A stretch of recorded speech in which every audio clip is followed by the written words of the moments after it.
Okay, I'm ready. Tinkerbell was ready, and let's jump into the human figure a little bit more.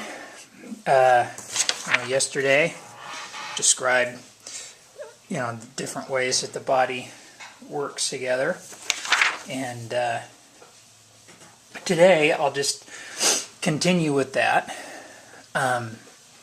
And just explain, I don't know, maybe some of the marks, the important parts to look for when you're drawing your figure. And still, this is skeletal. I make these lines right there because this is a thought. Remember the first episode I talked about thoughts. The lines representing a thought. And it's definitely what this is, because this is what would you call it? The outer edge of the rib cage. Okay? Because it kind of pokes out a lot.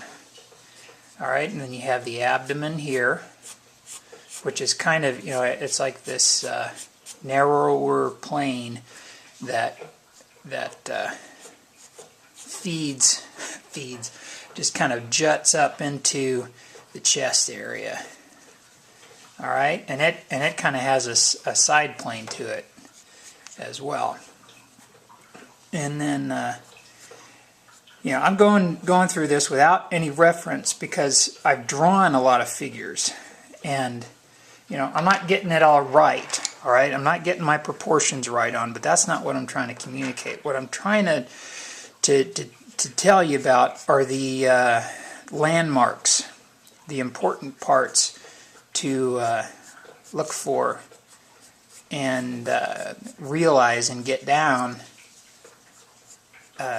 while you're drawing your figure. All right? I'm sticking with the male right now. So you got the abdomen, feeds up into the rib cage, the thoracic area, and then you've got a side plane here, and then you've got the back muscles here, which have their own front plane there and another side plane. Okay, and then the pectoral muscle is there, and then you have the deltoid that kind of folds over, it kind of comes over that pectoral muscle just a little bit, but the pectoral muscle goes back, and the deltoid here kind of sits on top of that. That's how I kind of picture it in my head. And you've got your these little landmarks here that you can get are the clavicle, and then. So here, again, we're just sticking with the torso.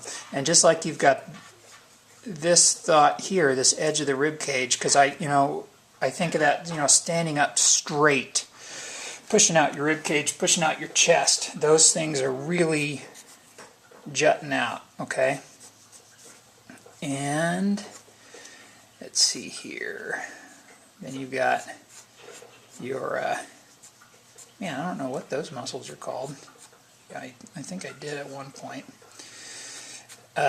These muscles on the sides of the abdomen, right over the hips.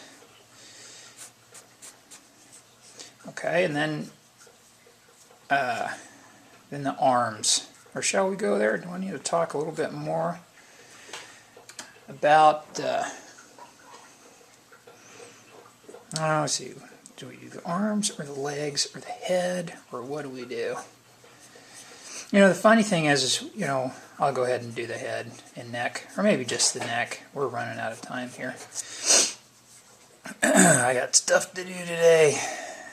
Okay, the neck is also very interesting. You've got, I'll do a front view here. You've got your trachea in the middle, and you've got two muscles that are anchored on the clavicle, or I mean, you've got more than two muscles that are anchored on the clavicle, but the two that I'm thinking about come around the trachea. And, you know, actually anatomically, I'm not for sure if this is exactly what they do, but this is what I'm thinking as I'm drawing. All right, you know, they're fatter up here and they're skinnier down here where they anchor, and then you know, you've got a bunch of, you know, little secondary muscles here, but you know, we don't have to worry about those so much.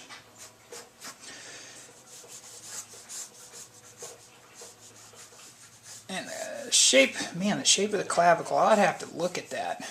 I just automatically draw it like that. You know, it might be slightly different. Okay, but the funny thing is that I think of this as I'm drawing cartoons. You know, I'll draw a cartoon head, zoop, and his neck, but then I'm thinking about these muscles that come down the side of the head and anchor on the clavicle. All right, I'm thinking about that trachea that is in the middle. All right, and you know, and to varying degrees, I will make suggestions of those just to explain the depth of the character that I'm creating, that I'm making at that particular time. Anyway, that is all the time I'm given for this today, and I hope y'all are doing awesome.